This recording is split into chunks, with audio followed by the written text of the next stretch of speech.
Welcome to the JD Show. The purpose of the show is to help you create a dream life. And today we have with us someone I have been following for quite some time. I've seen his developments, I've seen him on social media, and he is definitely an expert. Either he would say so or not, but I know he's an expert and he's a property developer and very well known in the industry. Please help me welcome Hussain. Thank you so much, Jack. Much appreciated. Thank you for being with us on the show. I normally like to bring people who I can see bring value to our audience, and I definitely have been connected with you for at least a year and a half, maybe even two. And I have seen many of your posts. I've sort of seen your journey. Tell us a bit more about yourself. Where did you start your development, or for that matter, your property journey from? I guess in terms of where we are right now, there's lots of different things we're doing in property. There's many different strategies. So HMOs, high-end HMOs tend to be my favorite and our core bread and butter strategy, if you like. That's in and around Birmingham. And, we used to be flipping houses more so. These days, the market's so strong, we're not doing as much as that as we'd like. No. Some commercial conversions, flat conversions, building some new houses at the moment. So a mixture of things, and really I look at it in a way of as we have income businesses and we have capital businesses. That's why I tend to look at it. So quite a mixture of things in property. Been doing this for about around 15 years now. Mm-hmm. So where did you start your journey? So it started about 15 years ago. Prior to that, I'd always really been in business work for myself, and I had that sort of entrepreneurial streak, if you like, from a very young age. When I was about 12, 13, I was selling computer games in school that would feed my habit of tech and IT at that time. And by the time we'd left school, the computer equipment I had set up at home, the kit I had at home, was way more better, powerful and valuable than what they had in school. Because it became a little passion of mine. Learning about technology, just fascinated with it at that time. This is in the early 80s, so a very long time ago. And then through college that stayed, and university, let's say we get a bit distracted with other things going on. But ultimately, once I'd finished university, I decided I don't want to really work for anybody else. I did do 12 months of work experience, and I think that just really helped cement the idea of I can't be doing this for the rest of my life. Yes. Getting up every day to kind of get somewhere, to do something with people you may not necessarily like, and I thought I don't want to live my life like this.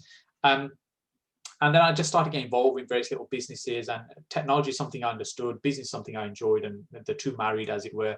And I started an IT company, and I did that for about 15 years prior to getting involved in property. I did very well out of that. I think some of it was just right timing. At the time, I felt like I was just invincible. It was because of me all this has happened. And when I look back now, I know it wasn't me. It was just luck and timing, and some of it was a little bit of business acumen. But I did very well for a number of years. But unfortunately, I think I got a little carried away with it, and I started making some bad decisions. And ultimately, I lost that business. I had to put it into administration, pretty much wipe myself out. So I'd gone from nothing to having an amazing life, lots of money, to back to zero with nothing. And that's really where the transition then happened to property. And, for a while I was licking my wounds and kind of blaming everybody else. And it was the economy, it was our suppliers, it was the staff, it was the customers. And really, the only person you can blame is the one that you look at every day in the mirror. And it took a little while to accept that. And when I did start to accept that, and actually thought about, we are where we are now because of the many, many millions of decisions that we've made in our life over the time that we've been here. And even today, we'll make decisions that take us on a different direction. And we don't notice this. It's like a plane flying to a destination. And if it goes off course very, very slightly, it can end up somewhere completely different. And we don't know where our destiny is. And, it got me thinking about what am I going to do with the rest of my life. And I had another child at that time, but this was my fourth child then. And if I'm being frank with you, when the first three were growing up, I was really quite busy in my business life and not really around very much for them. It's case, mom's looking after them. I just kind of get on with the business. Buy nice things for you. Yes. What else do you want? Because I'm just kind of like this. And And that really got me thinking, actually, I don't want this. This is not the Yeah. life I want. And when my youngest daughter was born, I thought, actually, I want to have life that's different now. I'm working from home, my home office. Yeah. That's how I like. We have an office with about 20 staff on a high street nearby. But I like to work from home. So I rebuilt my business based around, I want to be with my family. I want to build something that's going to be generational, that'll live beyond me, that'll serve me, that'll serve the family, that maybe even help other people along the way. Yeah. And that's really what then got me involved in property, coupled with the fact that I was fascinated with the Sunday Times rich list. I pretty much got the copies right back from the very first one. Yes. And when you look at that, and I used to be inspired by reading that, and so much money is kept in property or made from property. And I thought, there's got to be something in this.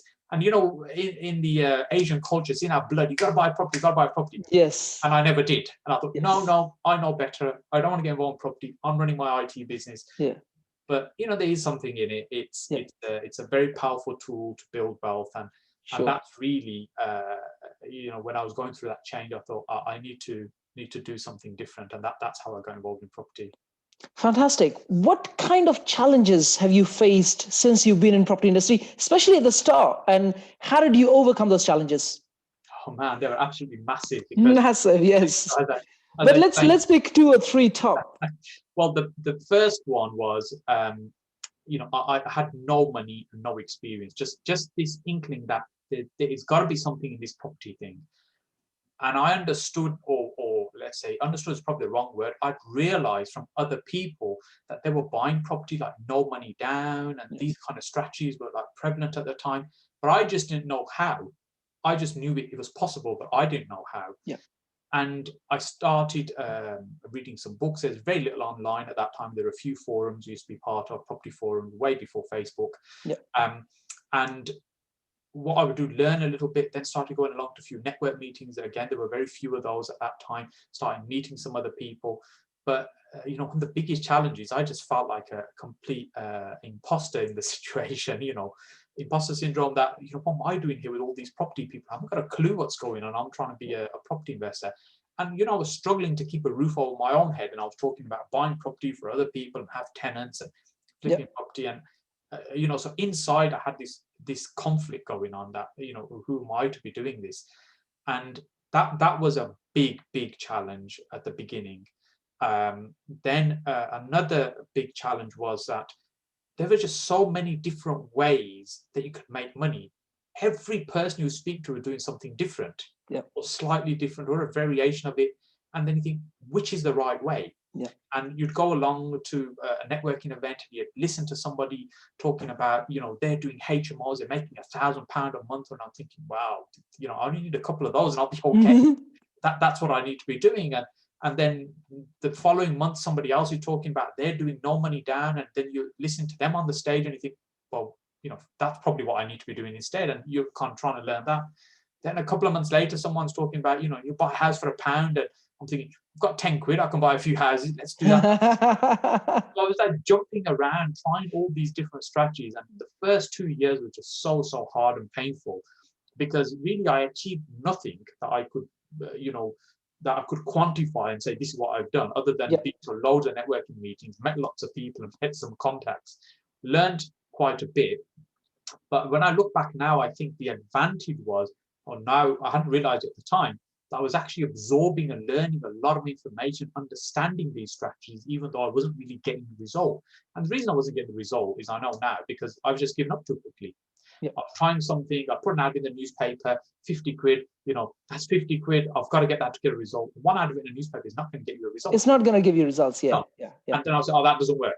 Forget it doesn't work. I've tried that, move on. And so because I was just, just dipping my toe in these various strategies rather than immersing myself in them.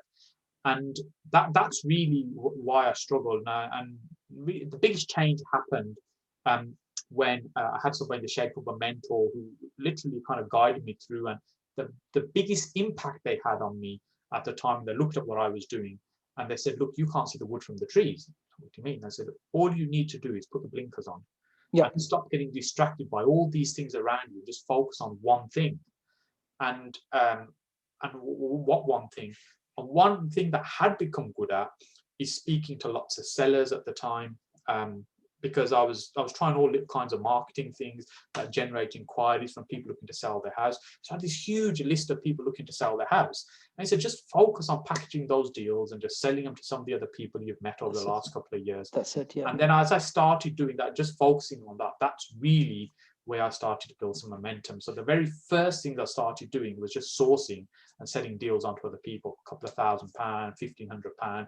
I think the best one I ever did at that time was about £8,000. I thought, whoa, my kind of Christmas and birthdays have come together all in one. Yes. It was an amazing deal. Now when I look at it, I kick myself, why on earth did I sell it? I can understand why they paid me £8,000 now. Why did I sell it? I would have probably made about 100 odd grand from it now if I said that. So, but that's really how it started. And then the challenges at the beginning were that, because I didn't have any money to buy any property. I was just trying to figure out a way. And I'd go to these prior to that, because I'd worked for myself. I'd never really worked in a corporate environment apart from a couple of stinches of like work experience and stuff. So your circle of people are the people you meet and see every day. Yep. You don't see many people or get involved with many people that are say massively more successful. Those for me were my clients. Like solicitors, accountants, business people. We're supplying computer equipment, networking equipment to them, setting their system. They were like the peers that I would look up to and see what they're doing. And so I didn't really have that. So when I started going to networking events and I found people are really open and helpful, I just couldn't grasp that. I think, I've learned this stuff about IT over many years, and I charge a fee for what I'm doing. I'm going to charge a lot of money to install the system, configure a network server, or whatever it might be. But you're telling me how to do this property stuff for free. What's the catch? Why are you telling me this stuff? I couldn't grasp that at the beginning. That's people who are just so open and helpful. And then somebody who's still a very good friend of mine, in fact, we've gone on to do many joint ventures together as well in business. His background is IT as well, and he's very, very successful. They were turning around about 30 deals a month at the time. That had this huge machine they were effectively running. And I would say to him, look, we don't live very far apart from each other. I work in the same area. I'm trying to find deals in the same area, and you're telling me all this stuff what to do. And he says, look, there's plenty of deals out there for everybody. There's no shortage of deals. If you can help people along the way, you know what, it makes a difference, and it will help you back as well in the future. And I'm just so grateful that I had that conversation, because that sent me on a different path, and it made me kind of more open, more helpful. And now, I do a lot of content on YouTube and kind of the platforms and stuff, and people will send me messages like, they've learned more from my free stuff than a paid course, and why do I share it? And it makes me think about, well, because somebody kind of put me on that path years ago, that you just freely give, the business will just come. It will just come. And that's been that mindset. So I've got very good at finding deals, building relationships, because that's ultimately what it was about, is building relationships with sellers, building relationships with buyers, managing that process, and then starting to grow the business from there. It's amazing that the main challenges that you mentioned, I think pretty much most people that I speak with face similar challenges. First, they initially, when they start, because they don't know what they're doing, they feel it feels fake, like and that's lack of confidence. And that's something a lot of people face. I think the second one I think you mentioned is clarity, which strategy to focus on. And that's something, again, a lot of people get confused about. I think I call it the shiny penny syndrome. It's more that, because you look at one strategy and say, oh, this is making that much money and that one is making that much money. And you never really focus on one long enough period of time to make it profitable, or for that matter, systemize enough to. So I think, like I said, I come across this, and I think most people face these two challenges massively: lack of clarity, or shiny penny syndrome, or lack of confidence in terms of thinking, would I be able to do it? Can I do it? Do I know enough? Even I know seasoned investors sometimes who go from one strategy to the other, and they still have this lack of confidence. Can I make this strategy profitable? And I see that all day long. I'm not going to lie to you, sorry to interrupt. I feel that still today. When I'm looking at big deals, who am I to be looking at these deals? I don't have this experience.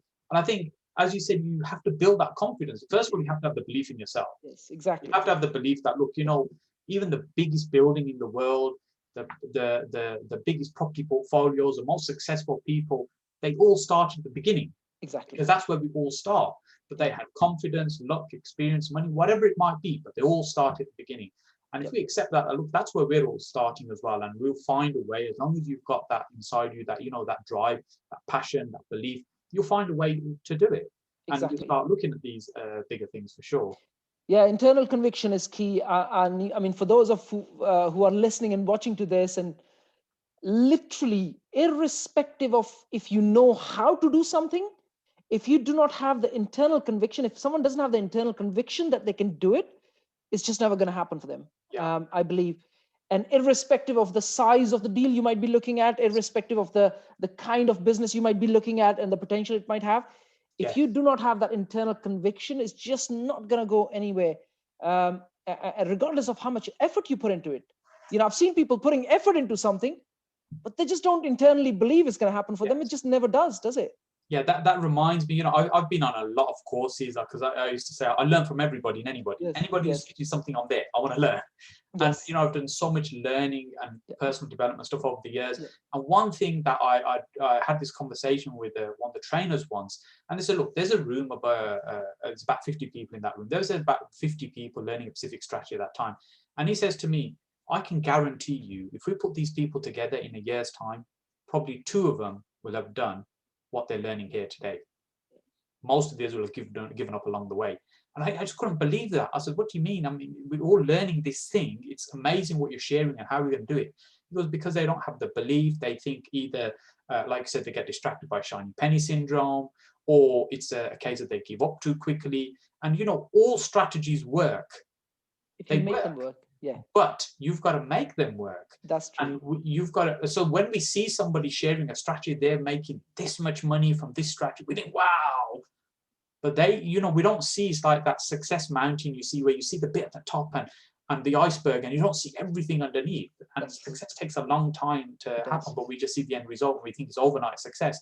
But they might have spent many, many years mastering their craft and their art to get to that point. And we just see the presentation and we think, wow, that's it. That's what we need to do. But yeah, it's like the athlete that runs, world records in 100 meters. They didn't just turn up that day and just run that world record. They've trained for years and years to get to that point. Yeah. I think that's what people don't see. And sometimes people don't like when I share these kind of stuff and I say, look, I'm a realist. Yeah, I'm all for big dreams, but I'm a realist as well. Yeah, you've got to apply these things to make it work. It's not just going to land in your lap. No, it's not. No, that's true. I am a bit of a balance of realist and idealist. I do believe that if you come across the right idea at the right time, or for that matter, the right potential property project at the right time, and then you manage to find the right people to get it done, you could grow very, very fast. So I'm a bit of an idealist and realist at the same time. But yeah, I do believe without the hard work, you're just not going to go anywhere. But at the same time, let me ask you a couple of things in the same context. I think the idea of hustle has been sold massively. Like, I believe either it's the likes of Gary Vee, and I have a lot of respect for the guy. I've learned a lot from him. Or for that matter, many other speakers and trainers out there who sold this idea of hustle. My experience has been that if you just hustle, it's not going to work. No, I agree. So what are your thoughts on that? That's just my observation and my experience. It just doesn't work just with hustle. I believe unless you are strategically creative and you position yourself correctly, and then you do it, in a smart way, something that's going to pay you 10 times more than just pure hustle. Yeah. What are your thoughts on that? Yeah, absolutely. I agree with you there. When we talk about hustle, we talk about hard work and graft and just grindstone, just getting on with it, working as long hours as you can and putting the hours in.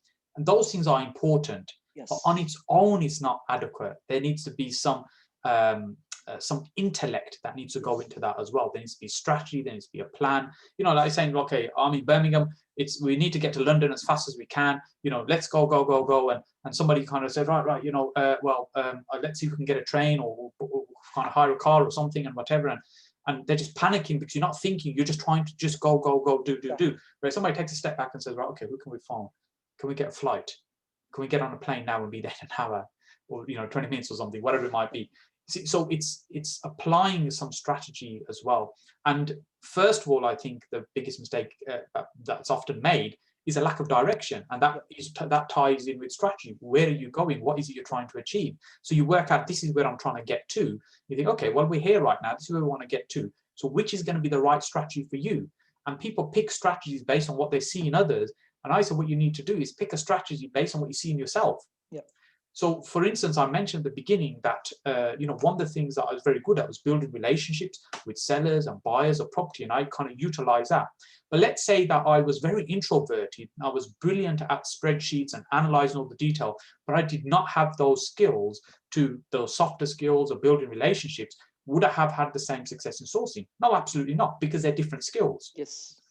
Now, it doesn't mean you don't need one or the other, but certain skills are going to help you progress. And when we pick up which is the right strategy for us, you have to think about which is the resources you're bringing to the table, how much time, money, skill, experience that you have, where are you based in the country, what's the property cycle like based on where you are in the country as well. So, for example, like in Birmingham's active market, if I say, right, go out there, 25% below market value property, it's not going to happen. It's not going to It's happen. not that they don't exist. There's very, very few and far between. It's going to be like trying to find a needle in a haystack.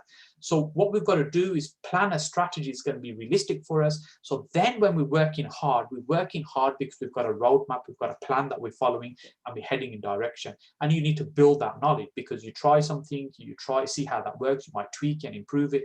And sometimes when we talk about hustle, people put their head down and that's it, they get on. They don't look up and they don't take a breath of oxygen. You've got to take a pause. You've got to review where you are, and you've got to decide, is this working? Because sometimes if you're doing the same thing again and again and you're not getting a different result, and we say that's the sign of madness. Yes. Because you're doing the same thing again and again and again, and you're expecting a different outcome. It's not going to happen because you're doing exactly the same thing, so the output's going to be the same. But when we talk about hustle, sometimes people think, no, I've just got to keep going. Yes, to an extent, but you've got to pause, review where you are, reflect on what's working, and say, okay, how can I tweak this? And I'm not talking about doing a 90-degree turn. I'm talking about, okay, how do we change this very slightly, because this isn't working? How can I change it slightly this way and try that? And sometimes we've got to realize that something isn't going to work at all. And then at that point, we need to chuck in the towel. Now, sometimes people say, look, failure is not an option, you don't give up. But sometimes things aren't going to work. No, yes. When that's the case. That's rare, because if you've got the right direction, you've got the right knowledge, you've got the right drive about you, find a way to make it work. Yes. I've learned the hard way. I think cutting your losses short is a very, very important skill to learn. Yeah. If you believe at one point, it's not just about not giving up, it's about being smart about not giving up. So there are times when if something isn't working, you may want to reflect back and say, is there a creative way to do it? And if not, cut your losses short. And it's a very, very important skill. I've learned, like I said, I've learned it the hard way. Yes. I've got 3 questions. Sure. One is, how do you deal with the emotional cycle? Because with business and the way you started, I mean, you must have gone through some seriously emotionally draining times. How did you deal with that? I have 3, so I'm gonna start with all the 3 questions. How did you deal with the emotional cycle? How do you compare opportunities? Because when you get to the stage that you are at, the good thing about being where you are at, and fortunately I'm at that stage as well, is the number of opportunities we get, and how do we compare which ones to work on? And within the same context, there is a concept called, this is something you know, and this is something you don't know that you don't know. How do you find a way to learn what you don't know that you don't know? Does that make sense? Yes, it does. I'm going to make some notes so I can remember. I've got an amazing memory, but I'm getting old these days. Memory is just not what it used to be. Same with me. I tend to forget things. That's why I'm repeating all 3 questions here. But let's start with the emotional cycle here. Yes. Yeah, I mean, certainly, when you work for yourself, you have not opted for the easy route. There's No. going to be massive highs, there's going to be massive lows, and that's just part and parcel of life. Yes. And you know, I'm a firm believer in God, and God has a path written for us. Yes. And you know, I'm very accepting of whatever is in my destiny. I accept that, I get on with it, and so that helps me to some extent deal with emotion. I say, look, if that's what's destined for me, that's what's written for me, that's what I'm going to do. I've got to do my very best. Yes. Yeah, and I leave the rest of it to God, as I say. So that's a way that I use to help me manage my emotions. And I think emotions are something you should understand really deeply as much as we can, because people are driven by emotions, and property is a people business, and business is a people business. It's about understanding people and emotions. So just understanding emotions, I think, is really important. And the place to start with is ourselves. We have to understand how we manage our own emotions, how we deal with our own emotions. And so one thing I try and do is I don't let things get to me. I say I have a very thick skin. It doesn't really bother me. Water off a duck's back. You know, if somebody else has an issue or a problem, you know, I'll try and work with it. But you know, if it sounds like you know, I'm not reactive in that way. I guess that's what I'm trying to say. I don't let it just get to me, and I don't respond and react too much. I'm more reflective and measured in terms of, you know, how I deal with things. And I'm an only son. I have 2 sisters, no brothers. And you know, in Asian culture, that's a little bit strange. You have from a young age, you end up getting a lot of pressure and responsibilities and stuff. And I guess from a young age, I felt like I had to prove myself, and I kept a lot of emotion inside, and I kind of not shared it. That's kind of stuck with me, and it just, my emotions don't show very much. No. I don't know if that's a helpful answer, but that's how I tend to. That's how you deal with it. No, there's no right or wrong. It's just how one person deals with it.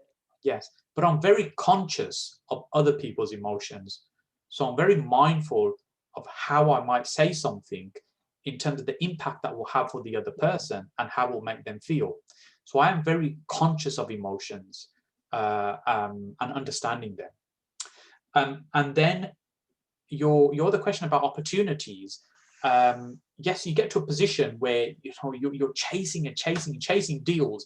Then this pivot happens, and you don't notice it immediately. And that pivot is you end up getting more deals coming to you than you go chasing. That's right. Yeah.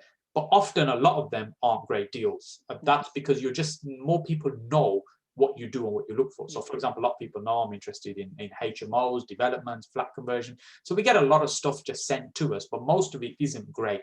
So I'd say probably 95% of what we look at gets dismissed very quickly. And because we have a fairly clear criteria. So we operate in a few different businesses, and we're fairly clear in terms of what we're looking for in those.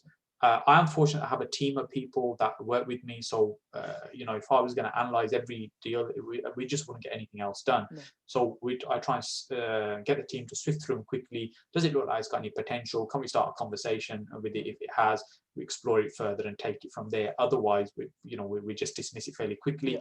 Yeah. We're very straightforward on that point. We'll just say, look, this doesn't fit our needs for this and this reason, and that's it.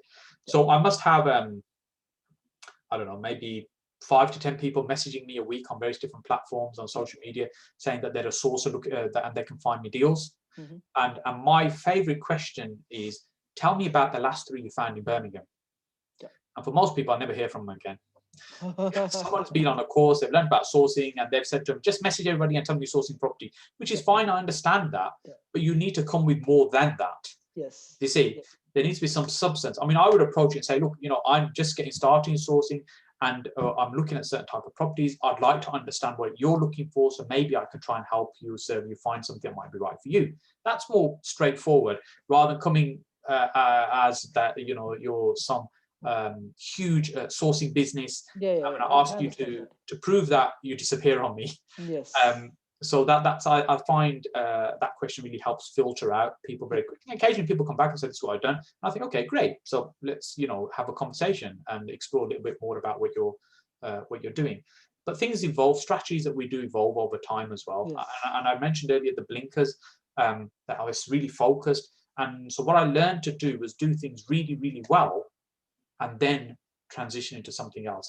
We got something working well, then you start building something else. That's working well, then you start building something else, rather than spreading yourself thin and having lots of things running all at the same time. Yes. And I'm only able to do, half the things I even do because of the people around me, because the team of people who help get things done. There's only 24 hours in a day. How much can you actually do? You know, what can you be involved in? And as I said, my time is probably the most precious and valuable thing that I have, and I'm quite conscious about that and precious about it as well. So I try and, as much as I can, delegate and pass things to other people rather than me trying to deal with everything. Yeah, no, that I mean, it's impossible to do. It's got to be delegated. In fact, I don't start on any strategy until and unless I know that I can automate and delegate everything. Well, almost everything. Otherwise, I just wouldn't work on the strategy, regardless of how profitable it can potentially be. Because if it's going to take my personal time long term, initially you have to set it up and systemize everything. But if it's going to take my time personal long term, irrespective of how profitable it might be, I just wouldn't do it. That's my strategy. Yeah, I think that's important. I think either you've got to build systems or people. If you combine the two, that's even better. Yes. So, I like creating the basic systems and structure, but not necessarily getting to the nitty gritty. How can we do that? I just like to have key people who can take responsibility for that. So, right, this is your thing, this is your baby, you look after it now. Yeah, I'm here to help and support you, but you now know I've got to go and build this thing. Yes. And that's where I like to work, and that kind of moves on to your other question about, we don't know what we don't know. And this, I love this phrase. And when I first heard it, I had to process it in my brain about 5 times. Think, well, what does that mean? What does that even mean? But it's so obvious. We don't know the things we don't know. That's right. And so when we venture into something different in property, and I'm sure, I like to think I've got a lot of experience in property investing, but I'm sure there's so much I don't know. And that's why I'm happy to put my hand up and say, hey, look, I'm always learning, and I'm always willing to learn, and I'll probably always continue to learn, because that's how we grow, that's how we get better. Now, sometimes you come across stuff and you think, that smells a bit BS to me. Do you know what I mean? You get that sometimes, and that's okay, but you keep an open mind and you learn. So when we're looking at things that we haven't done before, so I'll just use the example of building houses. I wanted to build houses for a long time. I say a long time, for the last few years. I've been really itching to get into kind of building houses. And but there's so many pitfalls and things that you need to understand. And so there were 2 things that I was looking for that had to be right before I made the decision to start on a project. The first one was, it had to be a project that was going to be a very large profit margin, and percentage-wise, it's going to be very, very healthy profit. Because I knew that I was going to have some learning on that. There's going to be some trip-ups on that. So there needs to be enough profit to absorb all those and still come out the other end and think, whoa, we made it. Rather than getting wiped out on something like that. Because then you start talking about projects like multi-million pounds and stuff. You're no longer talking about £100,000. And even £100,000 is a lot of money. But when you start talking about millions of pounds, you've got to be careful in terms of what you're doing. So that was the first key thing for me. Then the second one was, which addresses we don't know what we don't know, is who can I work with that already has this knowledge and information that can de-risk the project for me. And this comes back to my preference of working with people. So I partner with somebody I'd met a number of years ago at a networking event. We connected, we gelled, but we never really found the right type of project until this one came along. And then it was just a good fit. It was a great fit. He's a quantity surveyor by trade. He's built property for many, many years, and was doing his own project as well. So this worked out really well for us all. I've got a great partner on board. And there's a good profit margin. So we'll deal with it. And has it gone completely smoothly? No, it doesn't. There's lots of hiccups and ups and downs, but we'll still come out of it with a decent profit and and a great experience of doing that. And I'll definitely be going on to do more. But the one mistake I'll share, that because for me, people is a key thing, and a mistake I made about people fairly earlier on was, we tend to connect with people like ourselves. So, you hear somebody, you see somebody, watching somebody, what you do subconsciously, you look for similarities and create a connection in your brain. You think, okay, that person is like me, because we like people like ourselves. So subconsciously we make that connection. So for example, let's say I'm speaking to somebody and we're getting on really well. I think, we get on like a house on fire. This is amazing. We should go into business together. And this was kind of how my brain would think, 10, 12 years ago, and even earlier than that. And we should do some stuff together. We should do joint ventures. because what you do, you find that you get on really well because you spot those similarities in each other. And I said, people like themselves. However, when it comes to business, there's different parts of that business. There's different skill sets required. There's different personalities need to make it work. For example, some people are much more detailed and technically orientated, and some people are big picture and really not interested in the detail. And you've got to get all that right to make a business work in terms of who's going to be doing what, and to make a success of the business. But what I found was that, let's say, I'm a fairly big picture person, and I'm bouncing off the wall with somebody else who's a big picture person. Great, we're going to go into business this time next year, Rodney. We're going to be millionaires. Yes, let's do this. You're kind of, you're energized in that way. But what you're doing, you're amplifying your strengths, but you're amplifying your weaknesses as well. That's right, yes. So nobody wants to do the accounts. Now we've got this massive skill shortage where both of us are over here. Nobody really wants to do this. And somebody gets forced to do it. They don't do it well and stuff. So this is what I realized, some years ago. I think this is a mistake. I'm not saying you don't do business with people you like, but there needs to be balance in terms of skill, in terms of who's going to do what to make it work. Yes. And so then, I started becoming much, much more mindful of who I'm partnering up with. So I have lots of partners in different projects and things I have, but now it's about, so is it going to be a good fit? How's it going to work? And the way I've built my business is really using other people's money. That's kind of, I haven't really talked about that part, but that's how I built the business. So rather than just partnering with people, now I think about how can I just give them a great return? So that way they're not going to have an influence over what I do and how I do things. I just get on with it. Yeah. Let me do what I want to do. And if we're partnering on a project, then there needs to be different skills that we bring into the table to really make this work. Otherwise, what's the point? That is true. That is absolutely true. In fact, I've learned that the hard way as well. Initially, when I would speak with someone and there's, similar values, similar interests, and, we can see similar sort of temperament, and then we'll say, oh wow, we can get into a partnership or whatever. But over a period of time, I've learned that if you look at a football team, or for that matter any athletic team, it's different skill sets that come into picture. You have and if you just bring everyone who's a defender or whatever, it's just not going to work, right? So you got to have different skill sets, different temperaments, different sort of psychological profiles. In fact, a lot of people don't go into psychological profiles. I've lately been going into psychological profiles of people when we are hiring, because if you are taking someone who has got, and I think we see this in business, right? You tell someone something to do, and they kind of maybe do it half-heartedly or whatever, or for that matter, they make a mistake, or and they end up, or they go and speak with a client or a stakeholder, and then there's a mistake made, and then we end up losing that client or whatever. And that's all psychological profiles coming in lately. And in fact, I got introduced to psychological profiles a few years ago. And I only lately started using this. But so I definitely agree with you that it needs to be a combination rather than just one kind of skill set coming into the picture. It's not going to work, is it? I mean, we use them extensively. We use them when we're hiring for sure. Yeah. Because I've made that mistake again as well. When you're interviewing somebody, you're getting on really well. You think, oh, this person could be brilliant within the team. Yeah. But that's because they understand people, they understand personalities. You've connected really well in that way. But actually, they're rubbish at the job that you want them to do. Exactly. Yes. So you might like them, you might think it's brilliant, but you're not hiring them to be your friend. You're hiring them to do a specific role, and they need to be able to do that role really well. Exactly. So that's where the psychometric profiling type tests, I think, are fantastic. Whether it's DISC or Wealth Dynamics or whatever it might be that you're using, I think it really does help. And the other thing you mentioned there is, like we were talking about the team and the football team, and there's all different skills involved, absolutely. But one thing that drives them all and binds them all together is your values and your ethics. It is. Yes. And I think that's important to me, that our values and our ethics in line.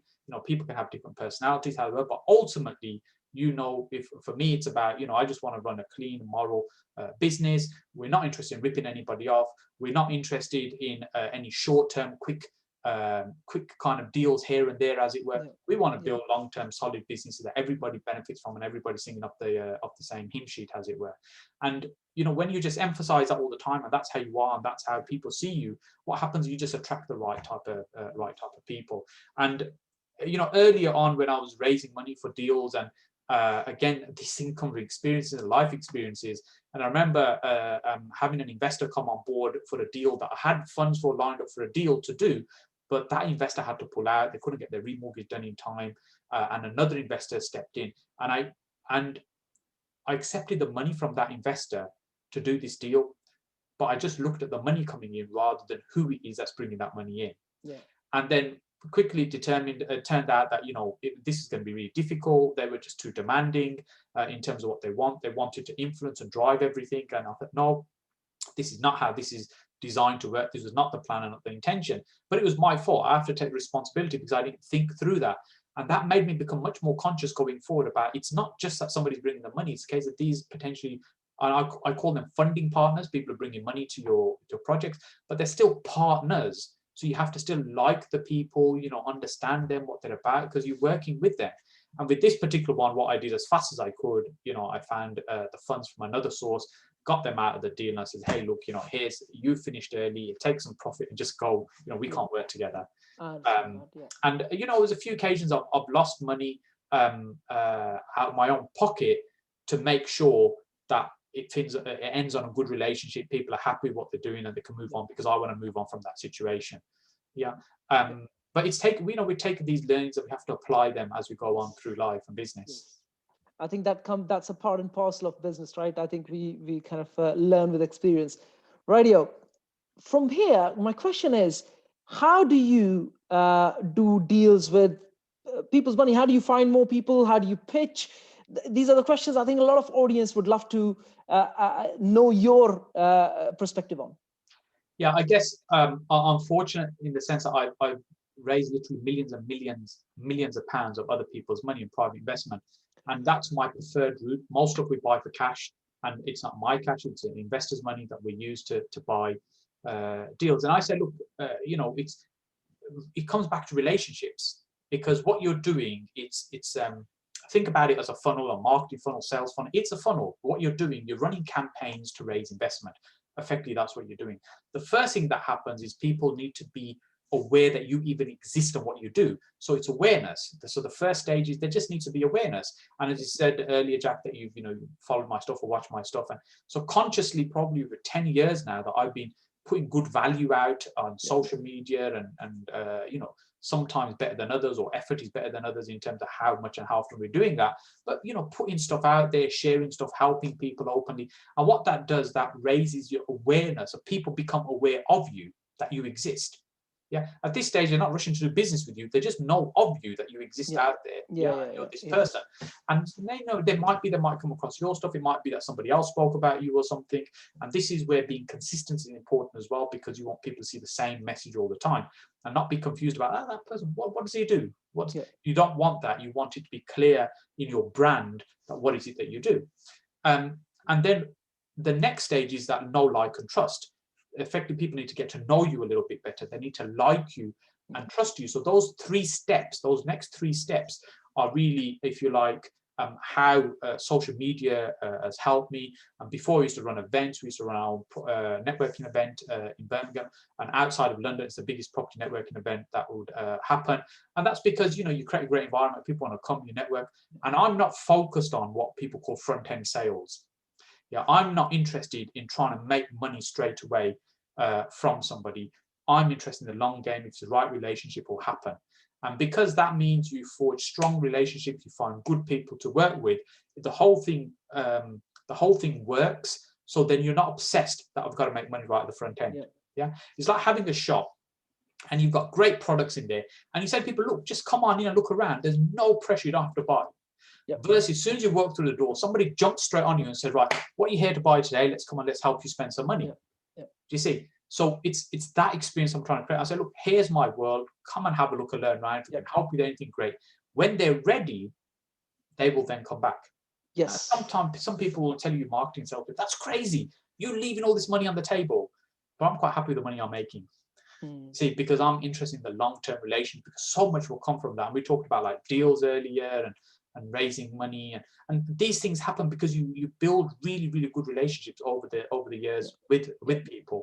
So So we talk about know, like, and trust, and the easiest way to do that these days on social media, you just share your journey. It doesn't matter if you're starting out, you've done no property whatsoever. This is not about, hey, I've just got my next keys, just standing outside this property. It's not about that. This is about just sharing, hey, look, I'm looking at this project, and this is what we're looking to try and do with it. Here's another area that we're looking at. You're just sharing the journey. And some people will resonate with you and others won't. But you can never please everybody. And that's a mistake people try and make on Instagram. They just try and please everybody. No, you don't need to please anybody. No. Be yourself and you'll attract a certain type of person to you. And those people need to have the opportunity to get to know you, to get to like you, and get to trust you. And remember, people learn and process information different ways. Some people like see it, hear it, feel it. You see, so you've got to be doing multiple things that connect with different people, allowing them to effectively subconsciously build these relationships with you. And then if there's any transaction that's going to happen, that will come then after that. That will be the fifth step, if you like. So firstly, it's awareness. People then need to get to know you, like you, trust you, and then the transaction happens. And so for me, there's two types of transaction. People either come to me, or what I say is they come to learn from me what I do so they can do it for themselves, which is essentially is mentoring, or they come to for me to effectively do it for them, which is investing with me. So they effectively, if you like, my two types of leads that I'm looking at. But if you're following me online, that won't necessarily be obvious, because I don't kind of drive that message.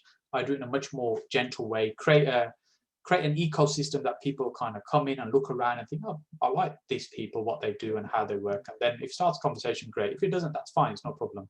Exactly. I absolutely agree with that. Yeah. So yeah, the key message is, first of all, you've got to start sharing your message, because nobody knows what you're doing. Then how are you ever going to do any business? How are you going to invite people to invest with you? And secondly, don't be pushy. Don't expect it to happen on day one. You know, I've still not met somebody at a networking event and 15 minutes later they pulled out their checkbook and says, how much money are you looking for me to invest? It doesn't happen. Doesn't happen. Yeah, it's about relationships and allowing people to go through this process so they can make the decision on that. And I've got lots of stuff on YouTube about raising money and stuff, so you can look that up if you're watching this. Fantastic. Where can people find you? Where can people follow you? Because I think you've got so much value you bring on the table. People really need to kind of watch your stuff, watch your content. And how can people even work with you? Yeah, so most stuff I just put out online, so you can find whichever platform suits you. Mostly it tends to be Facebook, YouTube, LinkedIn, Instagram. They're kind of the primary platforms that we put stuff out on. YouTube is probably where most of my content goes, my kind of video content. And you can just message me on whichever platforms. I said there's really two ways that I primarily can help people. One is they learn from me what I'm doing so they can do it for themselves, which is mentoring. The other way is let me do it for them, or either investing money with me, and I depending on what project we're running at that moment in time. They tend to be the two ways that I can help. Fantastic. For those of you watching this, you'll find a link right, left, up below the video somewhere where you'd be able to follow Saj Hussain. I'll leave a LinkedIn link first of all for you to follow, as well as YouTube. So I would definitely recommend you to go and watch. Like I said, I've been observing, I've been following Saj sir for quite some time, and there's lots of things I've learned, and you'll be able to learn as well in the journey. And it's all about, I think one of the key takeaway messages from this video is internal conviction. I think without internal conviction, irrespective of if you are a newbie or you are a seasoned or anywhere in the middle, it doesn't really matter. You could be worth 100 million or you could be worth 100 pound in your pocket. It doesn't really matter.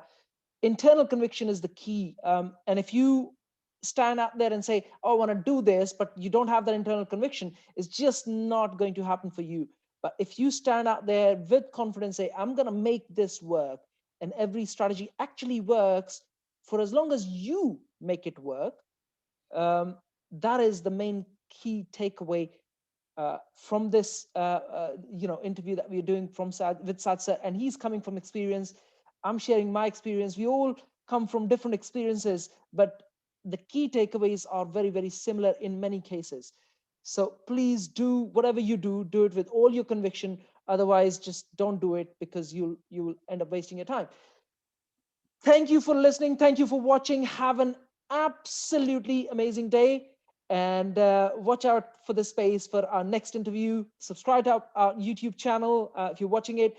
If you're watching this on any of our, or if you're listening to on any of our podcasts, download, share with your family and friends so they could learn on the journey too.